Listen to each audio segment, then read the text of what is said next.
यह समझदारी है।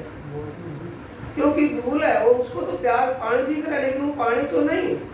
जब चमकती रेत के पास जाएगा दौड़ करके तो उस रेत को देख करके उसकी प्यास बुझ जाए तो फिर गुरु के बिना भी शांति मिल जाएगी। कोई ऐसा सद्गुरु मिले जिन्होंने शांति को प्राप्त कर लिया हो, अपने आप संतुष्टि को प्राप्त कर लिया हो, वो हमें संतुष्टि वो शांति दिला सकता है। वैसे हम अगर अपने मनमाने भाग दौड़ करते रहेंगे तो कैसी गति रहेगी? अज्ञानता में जैसे मृत्यु, जैसे अज्ञानता कारण हिरण दौड़ रहा है, पानी नहीं मिल रहा, अगर समझदारी उसको हो कि वो तो रेत है, उससे मुझे पानी नहीं मिलेगा, पानी तो पानी ही होगा। ये हम किसके पीछे दौड़ रहे हैं साथी? ये मेरे तृष्णा किसकी बनी हुई है? ये तो एक दृष्टांत दिया प्राणनाथ जी ने वाणी में हिरण का। तो हम ये जो स्वप्न का हमारा, ये स्वप्न की तो ये दुनिया है, स्वप्न का हमारा शरीर है। तो इस दुनिया में ये स्वप्निक सुख है या सच्चे सुख है? स्वप्निक सुख है। हम स्वप्निक सुख के पीछे दौड़े हुए हैं, आत्मिक सुख के पीछे नहीं है।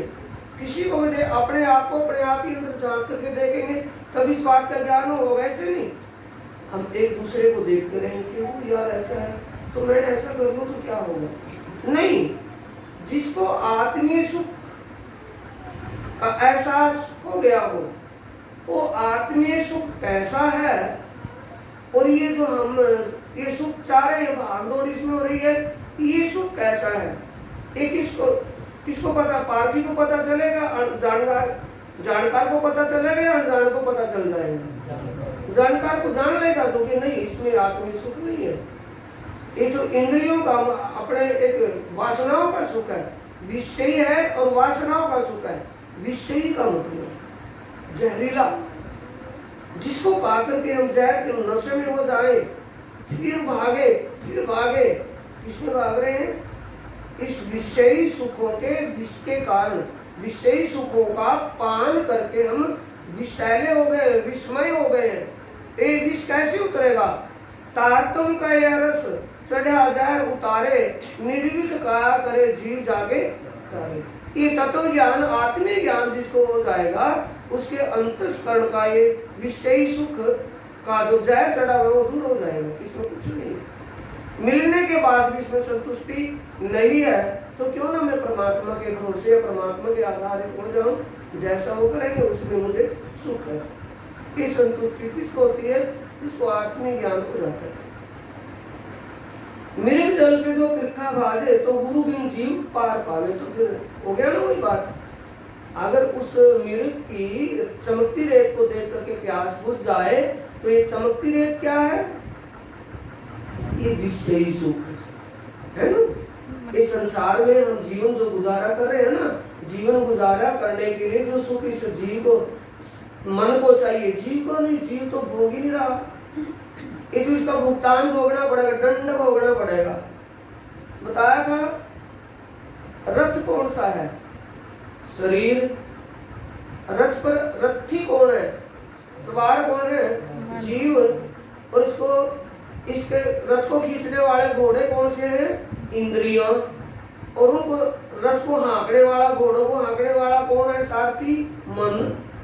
अगर मन उन इंद्रिय रूपी घोड़ों का लगाम ढीला छोड़ देगा तो वो तो कहीं भी चले जाएंगे घोड़े रथ को लेकर के। इसलिए सारथी सतर्क होना चाहिए।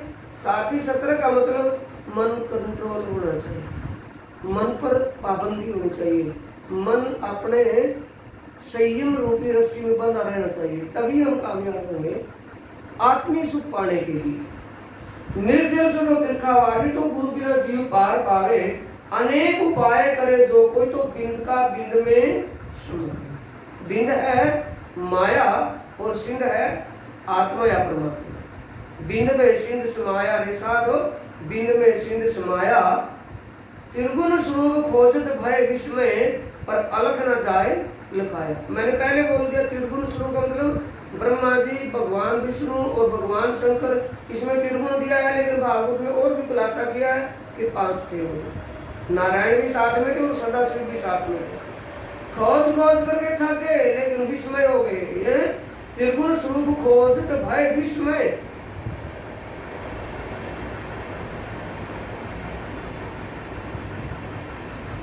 विष कहते हैं जहर को। जहर जिसको छू ले, पान हो जाए, जहरीली चीज कोई टच कर दे तो वो प्राणी क्या हो जाता है, विषमय हो जाता है, इन्हीं के उसके नशे से बेहोश हो जाता है।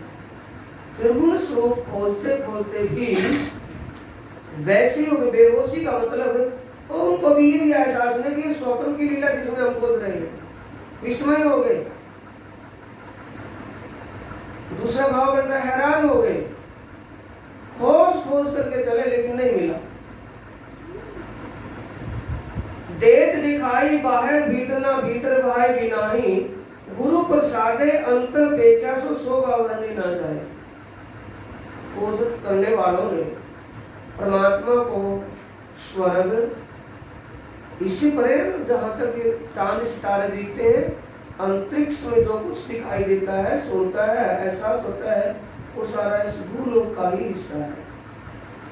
जैसे भारत की सीमा आती है ना, ऐसे भूलोक की सीमा कहाँ तक है, जाकर चांद सितारे नक्षत्र है, इसके ऊपर ध्रुव लोक है, पीतर लोक, उसके परे स्वर्ग लोक है, उसके परे महर लोक है, धर्मराज का स्थान, उसके परे जन लोक है, ऋषि का स्थान, उसके परे तप लोक, तपस्वियों का स्थान, उसके परे सतलोक है, तीन भगवानों की पुरी, शिवपुरी, विष्णुपुरी, विष्णु का वैकुंठ धाम, ब्रह्मपुरी, उसके परे ओमकार ज्योति स्वरूप काल रंजन और शून्य, उसके परे महाशून्य समष्टि। तो प्राणा जी कहते हैं कि इन सब में खोजा लेकिन किसी को नहीं मिला। गुरु प्रसादे अंतर पेख्या, गुरु प्रसाद कौन से सुंदर साहब जी, ये राजरस, जिसको चर्चा के द्वारा आप चर्चा के माध्यम से आप स्वर्ण पुटों के द्वारा रसपान कर रहे हैं। ब्रह्म ज्ञान चर्चा, आत्म ज्ञान चर्चा सुन करके जो आपको बात समझ में आती है तो अंतस्करण में चली जाती है, तो उसका रस कैसा लगता है? जो बात समझ में आ जाती है अच्छा लगता है, सुख सा मिलता है, एक आनंद का एहसास होता है। किसका? राज रस का। ये राजरस है, कोई प्यासा फोटो पे लगा के देखो तो जरा सा, फोटो पे लगाने तो पर इसकी स्मेल ही इतनी मस्त कर देती है सुंदर साथ जी कि उसका पूछने की बात। तो जिसको हो जाए ऐसा दीवानगी, ये वाणी का रस जिसको छू जाए, जिसके अंतस्करण तक इसका रस संचार हो जाए, वो दीवाना हो जाता है परमात्मा के लिए। वो अपने कल्याण के लिए भागना दौड़ता, उसको कुछ नहीं दिखता दूसरा कि मेरा जीव का कल्याण इसी जन्म में हो जाए, दोबारा किसी योनि में मुझे भटकना ही ना पड़े। कि परमात्मा कृपा करो, क्या मांगते हैं? किसी मंदिर में जाते हैं, किसी महाराज के पास जाते हैं तो क्या कहते हैं कि मेरा उद्धार कर, मुझे सद्बुद्धि देना। सद्बुद्धि कौन सी है? जो आत्मिक ज्ञान का विचार अंदर आने लगे अपने भले की सद्बुद्धि है। दुनिया घूम रही है, भटक रही है भ्रम में, पता नहीं कैसे कैसे उनके कर्म विचार, कैसी कैसी वृत्तियाँ। तो जब हम अपने आप को उनसे तोलेंगे, अपना कंपैरिजन उनसे करेंगे तो लगेगा कि वो बुद्धि उनके अंदर है, बुद्धि उनकी हीन है। बुद्धिहीन व्यक्ति अपने घर में आप भटक रहा है और कल्याण के मार्ग से दूर हो रहा है। गुरु प्रसादे अंतर पेख्या, गुरु प्रसाद के सद्गुरु का एक ब्रह्म ज्ञान, तत्व ज्ञान। इससे अंतर में ऊपर ना नीचे, दाएं ना बाएं, अरस कहा मोमनाथ बलु। ब्रह्म मुनियों के दिल को परमात्मा का धाम कहा है। तो ब्रह्म मुनियों के दिल को परमात्मा का धाम, ब्रह्म मुनियों का दिल परमात्मा का धाम कैसे बना हुआ है तो मांस का पीस। तो परमात्मा का धाम कैसे, परमात्मा का सिंहासन कैसे बन सकता है? जब ब्रह्म मुनियों की इस आत्मीय ज्ञान से परमात्मा के स्वरूप का ज्ञान हो जाए कि परमात्मा साकार नहीं, साकार स्वर्ग बैकुंठ तक है। परमात्मा स्वर्ग बैकुंठ के देवता है, भगवानों जैसा नहीं है, इनसे परे है। क्योंकि वेद ने कहा कि तमस्य प्रस्ताव इस माया के भ्रम अज्ञान रूपी अंधकार से वो परे है। वो कांति में आदित्य वर्ण और शुक्रमय स्वरूप, इतना सुंदर स्वरूप है। वो इससे परे है। जब उस साकार स्वरूप का हमें ज्ञान हो जाए, उसकी शोभा कैसी है उसका ज्ञान हो जाए, समझ आ जाए, उसकी शोभा ऐसी है, समझ हो गया कि वो साकार नहीं है, निराकार, ये नहीं कि भगवान नारायण और निराकार मंडल में वो नहीं है, इससे भी परे है। इससे परे क्या है? ब्रह्म, और ब्रह्म से परे पार ब्रह्म। तो जब ये हमें समझ बढ़ जाए और उसका धाम कैसा है कि उनके दिल का प्रगट रूप है, उन्हीं के समान है, सारा उस परमात्मा का ही अनुप्रत्यंत अनुधान रूप है, और उसकी लीला आनंद की है, आनंद और प्रेम सो परमात्मा ही आनंद की लीला कर रहे हैं वहां। तो उन लीलाओं का जब ध्यान हमें समझ हो जाए, और समझ हो जाने के बाद समझ होगी कहां से? बुद्धि से, विवेक से हम उसका अनुभव करेंगे, तजर्बा। विवेक मिला ना हमें, बुद्धि तो हर जीव को मिली है, इंसान को विवेक मिला है, बुद्धि सबको मिली है, इंसान को विवेकशील बुद्धि मिली है। उस विवेक से उसका तजर्बा कर सकता है, वो उसको आजमाइश कर सकता है उसके अपने विवेक से। जब उस स्वरूप की शोभा और उसके धाम लीला को हम समझ लेंगे, समझ में आ जाए और वो अनुभव में चले जाए, अंतस्करण में आ जाए, तो कहा है कि सतगुरु गुरु प्रसादे अंतरपेक्षा सो शोभा वर्णि न जाए। कि परमात्मा के सतगुरु के बख्शिश ज्ञान, आत्म ज्ञान, तत्व ज्ञान से जब समझा तो उसकी शोभा अंतस्करण में आई। समझा बुद्धि से, विचारा विवेक से, जब आत्म दृष्टि के द्वारा वहाँ ध्यान लगाया सुरता के द्वारा, तो उसकी शोभा में कैसे लीन हुए, कैसे डूबे कि वहाँ से निकलने के लिए ही मन नहीं करता कि मैं अपना ध्यान हटा दूं। उसकी शोभा वर्णन अवर्णनीय है। स्वरूप सुंदर संकुल उसको हम बोलते हैं, इस वाणी की ही देन है। सतगुरु सोई मिले जब साचा तब सिंध बिंद पर चावे।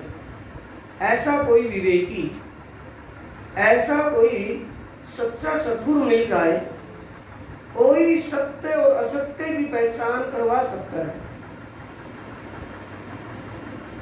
शांति या संतुष्टि कैसे प्राप्त होगी? समझने के बाद या अनजाने में? समझने के बाद आत्मा जागृत होगी या सोई हुई होगी? आत्मा जागृत होगी। जैसे समझ बढ़ेगी, आत्मा जागृत होगी, तब क्या जागृत होना किसे मानते हैं? जिसको निर्मल दृष्टि करी जिन मेरी